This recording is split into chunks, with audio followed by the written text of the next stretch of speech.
wa salaman daimaini bidawami mulkillah wa ala alihi wa sahbihi wa man walah wa la hawla wa la quwata illa billah amma ba'd.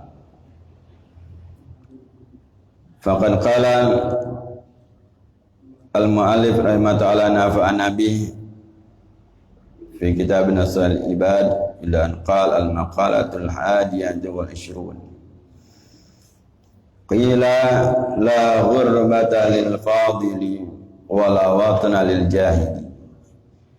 Ayat al-muttasib bil ilmi wal amal kana mukarraman mu'azzaman indan nas fi ayyi shay fi ayyi baladin kan fa kana kullu baladin indahu watanan walau kana ghariban wal jahil bi khilafi dzalik.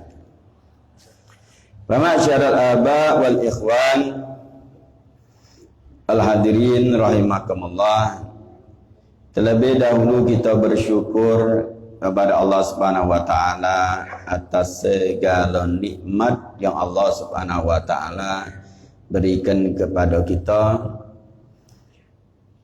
hingga di pagi hari yang penuh barokah ini. Allah masih melimpahkan begitu banyak nikmat kepada kita, terutama nikmat iman, nikmat Islam, nikmat kesehatan, kesempatan, nikmat taufik dari Allah, diberikan kemudahan untuk kita melaksanakan salat subuh berjamaah, berzikir, berdoa, iktikaf, hadir majlis taklim. Mudah-mudahan amal ibadah kita diterima oleh Allah, dipanjangkan umur kita dalam taat kepada Allah Subhanahu wa taala, diampuni segala dosa-dosa kita, dosa kedua orang tua kita, keluarga kita, dosa orang-orang yang punya hak atas diri kita. Dan Allah Subhanahu wa taala senantiasa limpahkan nikmatnya, diberikan kita kebaikan, berkumpul dengan orang-orang yang baik, mencintai kebaikan hingga kita meninggal dalam keadaan baik, dibangkitkan dalam keadaan baik, dan berkumpul kita dengan orang yang terbaik dunia dan akhirat, Nabi besar Nabi Muhammad sallallahu alaihi wasallam, di tempat yang terbaik kelak di surganya Allah Subhanahu wa taala. Amin ya rabbal alamin. Dan senantiasa kita bersalawat kepada junjungan kita, suri tauladan bagi kita, Nabi besar Nabi Muhammad sallallahu alaihi wasallam beserta keluarga dan para sahabatnya. Hadirin yang dimuliakan Allah Subhanahu wa taala, melanjutkan dalam kitab Nasal Ibad Imam Nawawi Al-Bantani rahimahullah nafa'ana bih. Masih di dalam bab yang kedua, nasihat beliau kutip dari ulama, yaitu nasihat yang ke-21. Bila dia menyatakan bahawa la ghurbata lil fadil wala watana lil jahil. Tidak ada tempat yang asing bagi orang yang memiliki keistimewaan, keutamaan. Dan tidak ada tempat untuk berdiam, menetap bagi orang yang jahil, orang yang bodoh. Katakan Imam Nawawi bahwa maknanya adalah al-muttasib bil ilmi wal amal kana mukarraman mu'azzaman indan nas fi ayyi baladin kan. Orang yang bersifat dengan ilmu dan amal, ini orang yang punya keistimewaan, punya keutamaan adalah tidak lain nisbahnya orang yang berilmu dan beramal. Ilmu diamalkan, itulah orang yang istimewa. Orang yang punya keistimewaan di sisi Allah dan di sisi manusia. Makanya orang yang punya sifatnya dia ilmu dan beramal, di mana tempat tidak asing baginya, yaitu di mana tempat kalau sudah orang itu nisbahnya dinisbahkan, dikenal karena manusia bahwa orang tersebut berilmu dan beramal, dia akan mendapatkan kemuliaan dan diagungkan manusia. Di mana baik? Nah, kita ingat bagaimana kita saksikan kalau misalnya ada ulama datang, di mana tempat dia dimuliakan, padahal mungkin orang pada saat itu tidak pernah ketemu, baru sekali itulah di mana tempat dia mulia, becak tempat dia tidak ada asing baginya. Allah Subhanahu wa taala menggerakkan itu di antaranya. Kenapa kita misalnya ada tamu, baik itu habaib, masyayikh yang nisbahnya dia ulama mengamalkan, dimuliakan. Di mana tempat, becak tempat dia. Pergi ke sini dimuliakan, dia pergi ke mana. Makanya bagi orang yang punya keistimewaan itu tidak ada tempat yang asing baginya. Di mana tempat dimuliakan. Karena ilmu dan amalnya. Ilmu dan amal itu. Di mana tempat dia. Jadi dan ini bukan setel-setelan model itu. Oh ini kaget gitu, ada mulai tidak. Sekadar kadang-kadang misalnya ada datang, walaupun kadang-kadang tidak disebarkan pengumuman tidak datang, tapi tempat dimanapun dia ada yang dimuliakan. Misalnya orang pecah tempat dia, padahal baru pertama kali kadang-kadang dia menginjak ke tempat di situ. Itu bagi orang yang banyak dengan ilmu dan amal. Jadi bukannya setelah mau nak diangkat ni promosi ke ni dak. Kali yang model-model itu sedengat baik. Lewat nyingok orang no, tidak berilmu rupanya ni. Casingnya baik, akhirnya tahu. Tapi ketika orang itu memang berilmu, beramal, di mana tempat dimuliakan? Apalagi tengok zaman sekarang tengok. Kemuliaan itu walaupun memang ada orang melo kadang-kadang tapi lenyap sedikit baik, sedengat baik. Terangkat model itu, rupanya akhirnya tahu, model ini rupanya orang ini tidak berilmu rupanya. Tapi jangan salah ketika misalnya kadang-kadang kami-kami juga pengikutnya ya orang yang tidak benar. Ya yang meloknya juga orang tidak benar. Yang memuliakannya juga orang yang tidak benar. Dulu Musailamah Al-Kadzab itu. Tapi faktanya di kalangan orang tahu. Yang melok Musailamah Al-Kadzab itu adalah orang yang punya kepentingan. Yang punya kepentingan melok dia tahu salah memang katanya. Tidak benar. Tapi melok karena ada kepentingan. Itu Musailamah Al-Kadzab. Tapi orang yang berilmu dan beramal di mana tempat ini? Di mana tempat, di situ pasti dia mendapatkan kemuliaan, pengagungan dari manusia. Itu dikatakan oleh Imam Nawawi. Fi ayyi baladin kan, di mana tempatnya? Itu yang kita saksikan dalam itu. Kenapa dimuliakan itu? Wong itu tidak lain ada karena ilmu dan amalnya. Maka dimuliakan di mana tempat?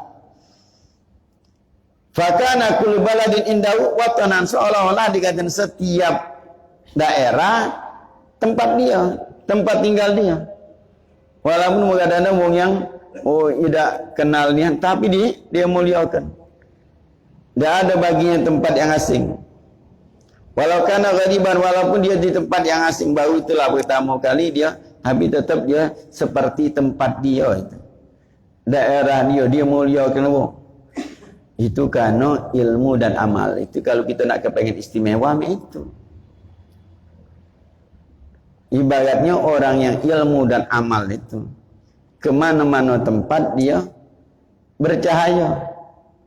Ya tergantung tempatnya. Kalau di situ wong yang daerah itu banyak amal, ilmunya juga, kalau datang kita ilmu kita dikit, tak kejinguan gini. Ibaratnya cahaya. Apalagi yang kita ada majlis taklim ini, jamaah majlis taklim. Jangan kita fikir bahwa di majlis taklim belajar ini kita dapat kita bagian dari ilmu dan amal, cahaya, nur yang kita dapat itu ada. Ya cumannya karena kita di tempat yang terang, tidak kejinguan.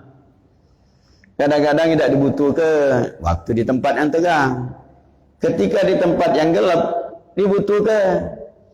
Berapa banyak jamaah-jamaah yang hadir majlis tiba-tiba pindah, mungkin karena dia bergawe pindah tugas ke tempat dia sana.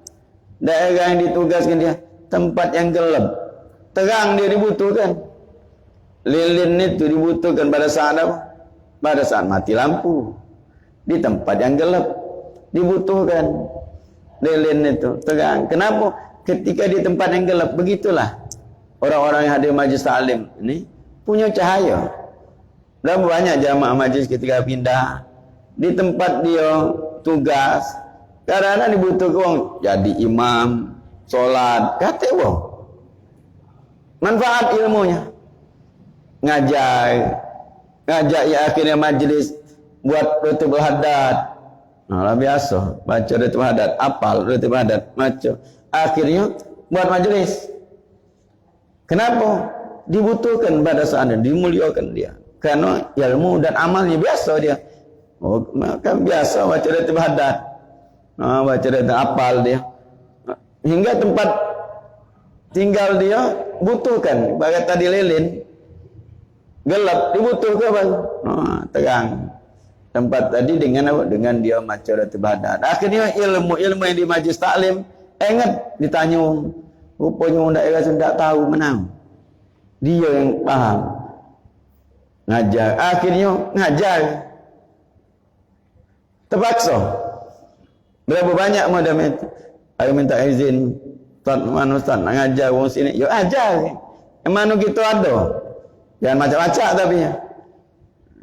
Yang mana kita ada, betul ke? Yang tidak tahu, jawab Allah alam. Tanya gampang modal main hari. Kan media sosial banyak. Jadi akhir bertanya, ngajar dia. Begawi ada, ngajar ada. Kenapa? Dado ilmu. Diamalkan. Tak payah lagi sudah. Apal rutubul haddad, baca rutubul haddad, majlis rotib. Berapa banyak akhirnya kadang-kadang majlisnya kami. Di luar sana majlis kami. Akhirnya apa? Undangi ustaz-ustaznya yang dari Palembang, undangi ceramah acara besar. Majlisnya kami rupanya. Itu gara-gara apa? Karena ilmu dan amal yang dia dapatkan. Makanya kalau kita di Palembang luar biasa. Baca rutubul haddad, majlis rutubul haddad, dia hafal pula. Oh, kata wong, oh hebat ini ustaz ini. Cuma di Palembang biasa baik. Kenapa? Di kalangan yang biasa yang baca rutubul haddad, di tempat lain baca rutubul haddad kan. Oh, hebat ini zikir. Oh, ini hebat ustaz tu lari kata. Oh, dianggap ustaz. Tak mau malu-malu dia, lama-lama biasa panggil ustaz. Kenapa? Ilmu yang dia dapatkan. Ada kelemahannya panggil orang ustaz dia. Tapi itulah kenapa dasar ilmu yang dia dapatkan dan dia amalkan. Nah itu dapat keutamaan. Hingga di tempat lain dia muliakan bang. Dia hargai bang. Nah berapa banyak yang demikian mereka. Kenapa? Di Palembang ini ketika ada majlis taklim dapat ilmu tidak terasa. Memang tidak terasa. Seperti tadi ibaratnya di tempat yang terang. Lilin tak berguna, lampu kecil tak berguna, terang. Banyak orang yang berilmu dianggap orang biasa. Ketika di tempat gelap, oh dihargai wong. Ilmunya tadi beramal. Nah itulah yang keutamaan diberikan. Juga kalau kita yang datang misalnya dari Tarim, datang buah biasa dimuliakan di Tarim sana biasa wong. Oh, ini biasa lah rupanya di Tarim sana. Ya karena memang di tempat yang terang, ulama galau, hebat galau. Kalau sudah di hadapan ulama-ulama yang lebih lagi, ya nunduk. Nah, di Tarim itu. Tapi ketika di luar Tarim, luar biasa. Nah itulah makanya kita ada majlis taklim, ada. Suatu saat manfaat. Tidak-tidaknya modal bagi kita tahu. Oh ini ilmunya. Dapat permasalahan-masalahan hukum-hukum kita tahu. Karena sering ada majlis taklim. Kalau yang tidak tahu, yang tidak pernah belajar. Nah, ketika misalnya kesempatan misalnya disuruh tidak tahu, nah muat hal. Bahaya itulah dinamakan orang yang jahil, orang yang bodoh dikatakan. Bi khilafi dzalik. Beda. Jangankan di tempat wong, tempat dia dewek dah dianggap. Kenapa? Bodoh. Tidak kata manfaat. Dah ada dia ilmu, tidak beramal bro. Ilmu dah kata mana? Tidak disuruh ku. Tapi kalau ada ilmu, walaupun dikit, itu diutamakan. Itu modalnya kita baca Quran. Itu modal sudah. Dalam ilmu baca Quran. Baca Quran. Kalau baca Quran tidak paham, mana nak yang lainnya? Jadi kalau baca Quran itu, maju itulah tempat wong. Tenang, duduk di mana laju. Suruh orang baca maulid, laju baca maulid. Walaupun kadang-kadang nadanya tak pula. Tapi macanya benar. Karena baca Quran. Disuruh orang baca kitab berjanji, laju. Yang mana baca no. Sama baik. Baca Quran nanti. Maulid semtu dua laju. Walaupun kadang-kadang nadanya beda. Wong ini nada, tapi bacanya benar, tidak malu-malu kenian. Kalau misalnya tak baca, tak baca, pun casing baik wong ini. Malu kita. Nah, makanya baca Quran. Itu untuk kita pribadi. Apa yang kita mulai baca Quran. Itu intinya sudah. Baca Quran dah. Di mana aman, tenang baik gitu. Pindah tempat lain, baca, ngajar. Di maju kuang. Apalagi di zaman sekarang ini. Untuk membaca Quran. Jadi imam solat baik. Jangan kena ngajar ilmu. Imam solat lagi sudah mulai sahur. Ya seperti itu. Di tempat kita. Kalau kita gampang baik. Imam tak kata. Ada yang baca jadi imam langsung baik. Kita sini. Dari mutakin. Mudah. Imam tak kata. Ada yang baca gantikan. Langsung baca. Kenapa? Karena memang ada ilmu. Sudah tahu, sudah paham. Setidak-tidaknya di dalam majlis-majlis taklim. Walaupun dia mungkin tidak ada ustaz yang jadi imam. Benar, bagus. Tapi di tempat lain. Jangankan di kalangan daerah lain. Misalnya kita di Palembang. Yang jauh dari majlis taklim. Berapa banyak kejadian-kejadian. Yang ketika jadi imam. Bukannya salah lagi. Ngacak sudah. Ini banyak kejadian. Jadi imam. Lagi solat, habis solat, mau 3 kan, batal punya solat. Batal, aku lupa tadi tu, 3 atau 4, yang batal, ngulang lagi. Nah, yang model, yang tahu kan bingung. Mengapa main? Kan udah tahu, ada kejadian itu. Yang model main ini, bangsa 3 kali dia lupa. Lanjut, kajang gua sedikit, 3 kan, batal lagi, ngulang lagi, 3 kan, batal lagi.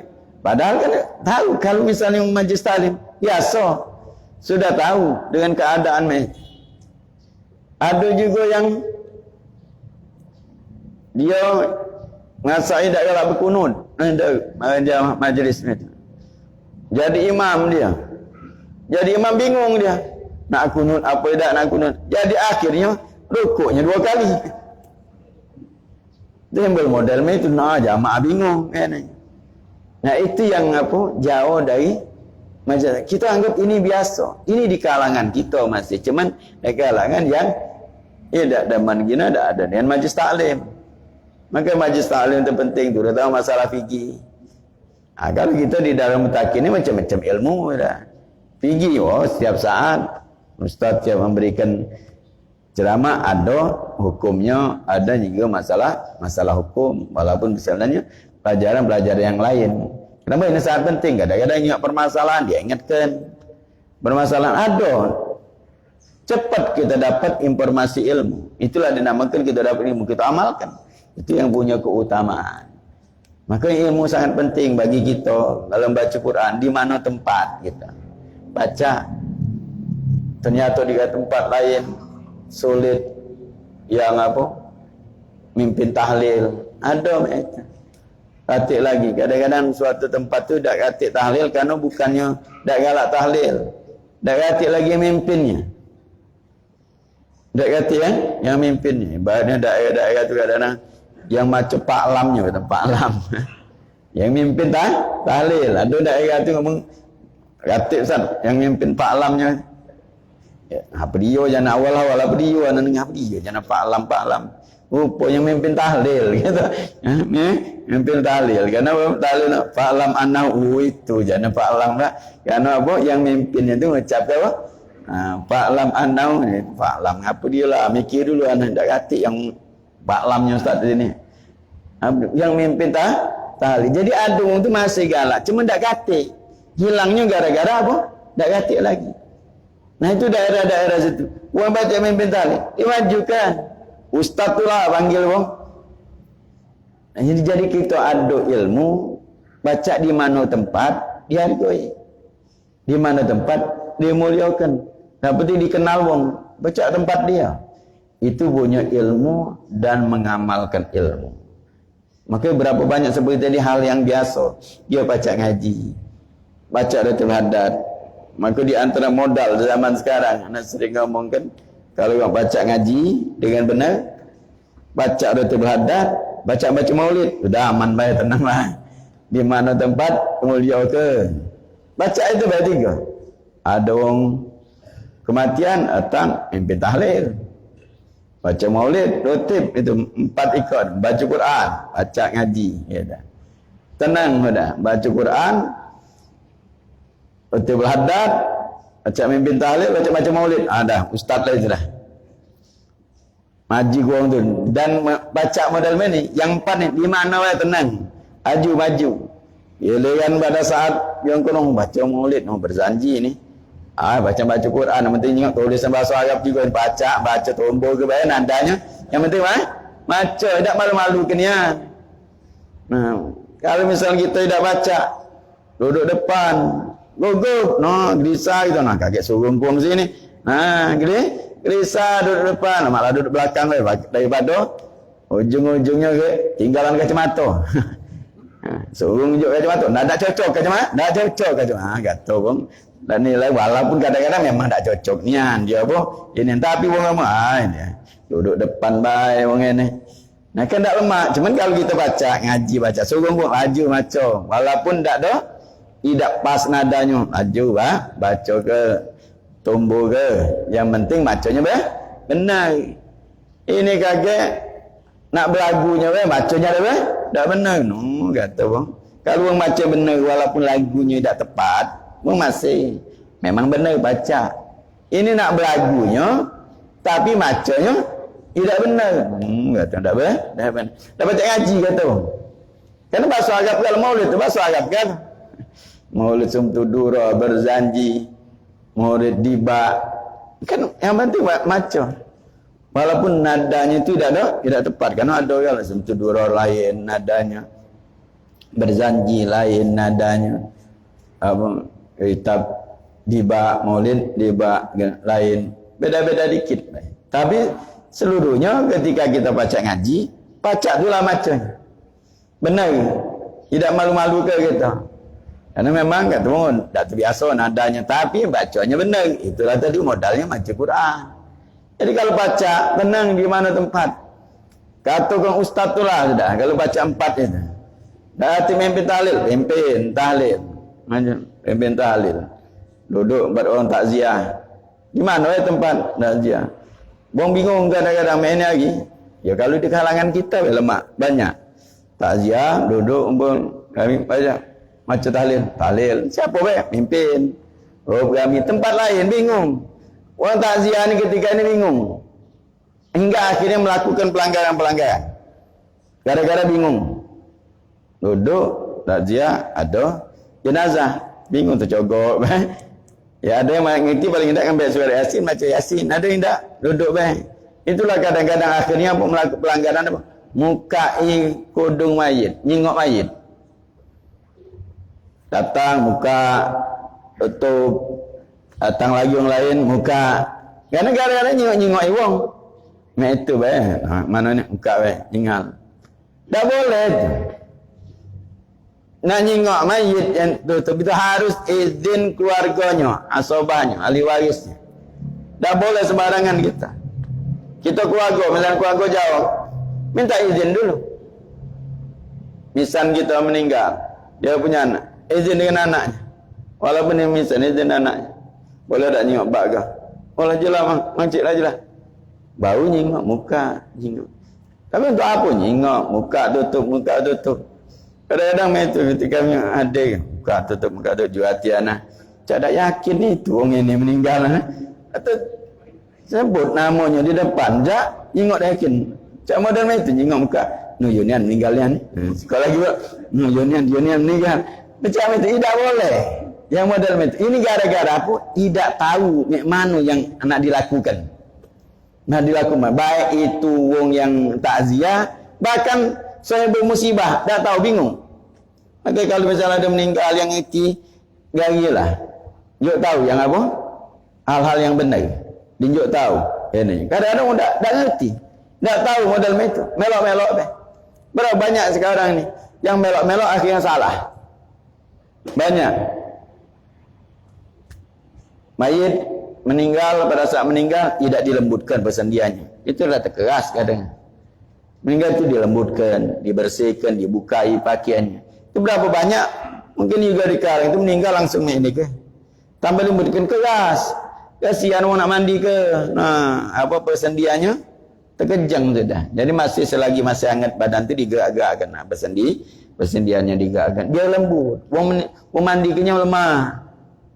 Kalau langsung main ni ke, itu apa? Terkeras. Sudah dingin. Dah baca lagi sahur. Nah, itulah nak berurutan. Lama. Tapi kalau lembut persendiannya, lemah. Jadi selagi baru meninggal masih hangat, badan itu digerak-gerakkan di persendiannya. Jadi tidak ada kejang, dia tidak ada keras, lemak gerakannya ketika memandikan. Nah, itu banyak tak tahu. Banyak juga meletakkan di perut itu. Ini bukan masalah gunting. Nah, jadi ini juga tahu hal-hal yang kadang-kadang memang enggak sepele, tapi inilah hukum akhirnya jauh dari hukum itu sendiri. Gara-gara meloi tanpa tahu apa dia ini. Diletakkan di perut. Diletakkan di perut itu sesuatu yang berat. Untuk nahan perut. Seukuran apa beratnya? Itu orang dulu tu seukuran macam gunting besar itu nah, gunting dasar, gunting kain. Yang hitam dalam mana? Itu dulu tu ni gimana? Ada lagi gunting itu. Gunting kecil-kecil kalau tidak ada tidak berat. Nah, semai tu duduk main lagi duduk gunting kecil tu. Apa dia gunanya? Ini bukan masalah guntingnya, masalah beratnya. Meletakkan sesuatu yang berat supaya apa? Jangan masuk angin, jangan kembung. Samping mulut ditutup. Nah, ditutup. Di sini letakkan sesuatu yang berat. Sesuatu yang agak berat, kan beratnya. Kalau sekarang ini ukurannya mungkin becak tang mungkin ada tang, nah agak berat itu. Ada ini lah sudah tang tu lah duduk kan. Jangan pula yang datang dengan apa tang ni becaknya tukang listrik meninggal ni. Bukan juga beratnya itu dah. Duduk kan. Jadi kita juga tahu bang tu. Kalau main hari juga berarti lah duduk gunting kecil. Ya Allah jangan ada apa dia lah ertinya apa guntingnya ni. Kagak ketika misalnya ditanya, nyawabnya ngawur pula. Nah, itu naudzubillah ngawur pula.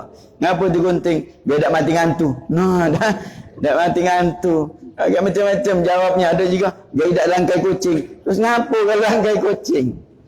Inilah yang apa? Akhirnya hal-hal yang dianggap omongan biasa timbul jadi hukum. Seolah-olah itu ada hukum. Ini untuk akhirnya dengar sampai pula lagi. Kenapa letak gunting? Biar tak langkau kucing. Ngapa langkau kucing? Kalau langkau kucing, hidup. Mana hidup? Nah, itulah kalimat yang apa? Ya, bahasa Indonesia sering ada sampai ke bahasa Indonesia. Ini kalau salah ngomongnya, salah komanya, beda arti. Kalau bahasa Arab itu ada domirnya, ada mubtada dan khobar misalnya. Itu kalau misalnya salah, gitu salah arti. Padahal itu hal yang biasa. Mayit dilangkai kucing hidup itu hal biasa. Mayit dilangkai kucing hidup, itu yang mestinya. Tidak apa-apa. Tapi kalau misalnya ini ngomong ke mayit dilangkai kucing hidup, nah ini lain. Kan artinya beda, kalimatnya sama. Mayit dilangkai kucing hidup 4. Tapi kalau berhentinya mayit dilangkai kucing hidup, nah ini artinya baca mayit yang hidup. Tapi kalau misalnya mayit dilangkai kucing hidup, biasa baik. Kucing mati mana baca langkai mayit? Yang hidupnya itu adalah kucing. Akhirnya orang yang dengar yang tadi salah. Kan salah, takut. Akhirnya melok ke tadi cak gunting tadi. supaya tidak langkai ku. Nah, ini jauh apa ngacainya itu ilmu, padahal ini hal untuk diberatkan. Terus ada kacang es, itu alat hitung. Alat hitung, udah ngitung dengan apa? Ya lemak kacang yang garu itu pengharum ruangan. Tidak ada harus apa? Garu itu nih sekarang banyak. Ada kan? Garu untuk mengharumkan ruangan, biasanya kalau mayit itu ada bau apa tidak tercium. Terciumnya bau yang harum. Ada yang mahal, ada yang murah. Itu untuk mengharumi ruangan. Itu tadi ada kaca es alat hitung. Kalau sekarang ada tasbih banyak ngitung. Untuk apa hitungan apa? Di antaranya baca la ilaha illallah 70.000 kali.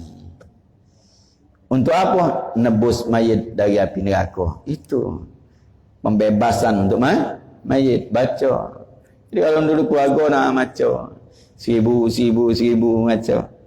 Kan 70.000 kelas. Itu disebutkan dalam yang sudah kita bahas kita Syubul Iman. Jelaskan tentang faedah baca la ilaha illallah 70.000 kali. Kita baca untuk diri kita, untuk keluarga kita, nebus walaupun sudah lama. Hadiahkan pahalanya. Nah, itu yang meninggal itu modalnya itu. Nah, jadi jangan sampai kita salah di dalam ini. Hingga banyak hal-hal yang memang perlu untuk diingatkan, hal-hal yang kita anggap ayo ini tahu galau, tapi ternyata tidak. Banyak masih yang tidak tahu hilang. Kenapa? Ya banyak yang tidak tahu, atau mungkin ulama itu tahu tapi tidak ada perhatian sampai ke situ. Yang kau untuk paham galau, ini hilang. Sering banyak urusan-urusan meninggal nih, banyak yang hilang modalnya itu. Tidak tahu lagi masalahnya, tidak ada melakukan lagi. Itu tadi yang beratkan ini tidak kata lagi yang negor. Yang ngejok tahu ini suatu yang berat. Gunting kecil tadi tidak kata guna, letakkan gunting kecil. Letakkan gunting yang besar untuk pemberat perut, jangan sampai naik kembung perut. Lalu misalnya ada rongga di mulut, sudah dikebet masih ada rongga, masuk angin, kembung naik perut. Makanya diinjak tahan suatu yang berat untuk nahan ini. Jadi ketika masuk angin tidak kembung, dia tidak naik perutnya. Nah, modal itu yang harus hilang. Begitu karena tidak paham. Ini ilmu. Maka ketika kita punya ilmu ini di mana tempat? Jadi mau lihat orang ketika nyengok ada orang meninggal, oh main ini. Dia tahu. Apalagi saya bermusibah kadang-kadang, ya nangis, ya terbesar segala macam yang dia kadang-kadang tak terfikir lagi. Nah kita yang parah, yang ngerti datang, dia tahu apa-apa yang penting untuk apa mayit. Dia misalnya tanya boleh nak nyolatkan di mana, kapan, dikubur di mana, itu tanya, bantu mereka anjuk tahu apa-apa yang diperlukan. Ya alhamdulillah kalau di kalangan kita masih banyak yang paham, masih banyak ngerti. Tapi hal-hal yang dalam itu kadang-kadang hilang juga. Banyak hilang karena tidak kata yang negor, kadang-kadang yang anjuk tahu, bahkan mungkin tidak tahu. Karena misalnya ya asatid mungkin sibuk. Dalam juga ngoborkan sering anda juga sampaikan hal ini. Kalau ngoborkan yang hilang sudah nutup mayit. Nutupi penutup bagi selimut. Nutupnya dulu tuh hampir ke bawah. Jangan sampai uang tu nyengal-nyengal yang lain. Tidak kepentingan jangan nyengal-nyengal di kuburan. Kalau dulu ditutup, nah ke bawah tutup. Yang masuk ke bawah itu keluarga yang ngerti. Dia yang ngadapkan kiblat, anjali, segala macam, buka tali pocongnya. Tutup. Kalau dia sudah ulungkan kayunya untuk nutupnya, sudah tutup, mayitnya baru ini buka. Selimut itu sampai ke bawah. Nah ujungnya akhirnya apa? Naik ke bocor. Hingga bingung apa dia sebabnya. Nah, ketika kita tidak tahu sebabnya, itu yang membuat akhirnya berubah hukum. Sebabnya apa? Supaya mayit ini jangan kepanasan. Ini kalau sebabnya itu akhirnya yang pucuk ini bukan karena apa? Kali itu karena aibnya mayit itu tidak ada ketahuan, maka ditutup. Mayit itu ditutup. Maka dari meninggal mayit itu di rumah ditutup seluruhnya. Kemudian mandikan tertutup, hanya orang keluarga kecuali yang diizinkan. Mengkafani itu juga sampai nguburkan tutup. Kalau ada aib-aib segala macam tidak tahu kecuali yang diizinkan. Maka kalau kita nyengal itu, kalau tidak diizinkan keluarga jangan. Itu apa-apa lagi nak di posting ke di video, tak boleh. Ni video ke sebar ke pula naudzubillah min zalik kalau ada aib-aib. Jadi tutup di bawah. Maka kalau tak tahu sebabnya apa, akhirnya nutupnya model kerana panas. Untuk pucuk. Dulu masih ada. Sekarang tak ada lagi. Banyak kadang-kadang pakai tenda. Tak bahaya lagi. Pakai tenda baik. Yang lain juga tak kepanasan. Banyaknya nyengal-nyengal. Tak boleh. Tak boleh. Kalau nak nyengal, minta izin. Dan keluarga. Misalnya apa dia yang dia lakukan nak belajar, nak pengen tahu. Kerana yang dipucuk tu misalnya diizinkan dia ngerti. Jika orang yang ngerti ni biasa dikit, wah itu ganjal ni untuk ngadapkan kiblat, wah itu buka. Kalau yang ngerti bang, itu juga minta izin. Tak sampai minta izin dengan keluarga dekatnya, asobahnya, ahli warisnya. Yang minta izin. Kalau izinkan ya, kalau tidak jangan. Tak boleh kita. Nah itu yang sekarang ni hilang juga dari kalangan kita. Dan ini ilmu. Jadi kalau kita paham ilmu, insya-Allah di mana tempat kita dimuliakan, dihargai, dicari. Imam tak kata, siapa cak jadi imam? Maju. Terpaksa jadi imam. Solat Jumaat tak kata hotel. Ini tahu tapi rukunnya tahu. Jadi bismillah. Kata orang lain, maju. Yang penting tahu rukun-rukunnya. Tulislah dulu, baca rukunnya. Ceramahnya yang mana ada baik. Dikit jadilah rukun-rukunnya baik dulu. Berharga kita karena tahu ilmu dan amal itu akan mulia di mana tempat tidak ragu lagi kita. Pasti dimuliakan, dicari wong. Hingga akhirnya berapa banyak terjadi orang-orang yang dia belajar di majlis taklim di Palembang ini ketika pindah tempat lain, dia dimuliakan wong. Pada saat itu dihargai wong. Ilmunya manfaat di situ. Terang tempatnya. Baca jadi imam, memimpin rotib, akhirnya ngajak wong untuk maulid. Betul lah ilmunya. Hingga akhirnya wong senang. Selama ini rupanya kepengen tak kata orang mimpin. Tak kata yang ada. Ketika ada ini sudah dipanggil orang ustaz lah itu. Ya, ustaz mana tempat belajar, sambil belajar tambah semangat belajar. Tambah lagi semangat nanya. Masalah ada orang nanya lagi. Lama-lama dia berilmu karena dibutuhkan di tempat lain. Jadi kalau ilmu yang ada pasti manfaat setidak-tidaknya untuk diri kita. Kita mengamalkan. Makanya kita di urusan-urusan apa yang kita tahu, tempat-tempat lain ajarkan. Terutama tadi di antaranya orang yang meninggal. Jadi kita baca mimpin tahlil, dimuliakan, dihargai wong. Baca mimpin maulid, mimpin rotib hadat. Jadi 4 ini itu baca bernilai. Pada saat ini di tempat kita mungkin tidak seberapa ininya, manfaatnya, paling manfaat untuk diri kita. Tapi ketika tempat lain bisa memberikan manfaat di tempat yang lain. Itulah cahaya yang kita dapatkan dari majlis-majlis taklim suatu saat akan bermanfaat ketika di tempat-tempat yang gelap, tempat-tempat yang tidak tahu ilmu. Disitulah orang yang berilmu itu tetap dikatakan dimuliakan dimanapun dia. Pecah tempat dia. Mudah-mudahan Allah SWT berikan kita ilmu yang bermanfaat. Dengan ilmu kita beramal, dengan amal kita ikhlas sehingga kita mendapatkan keridhaan Allah. Diberikan Allah SWT kenikmatan, kesenangan, kebahagiaan dunia dan akhirat. Dan mudah-mudahan Allah SWT terus tambahkan ilmu kepada kita dengan anak cucu kita. Dan juga kita tidak jauh dari orang-orang yang berilmu. Mudah-mudahan Allah SWT tanamkan di dalam diri kita mencintai ilmu, mencintai orang yang berilmu, memuliakan anak berilmu, hingga Allah SWT kumpulkan kita dengan ahli ilmu dunia dan akhirat. Amin ya rabbal alamin.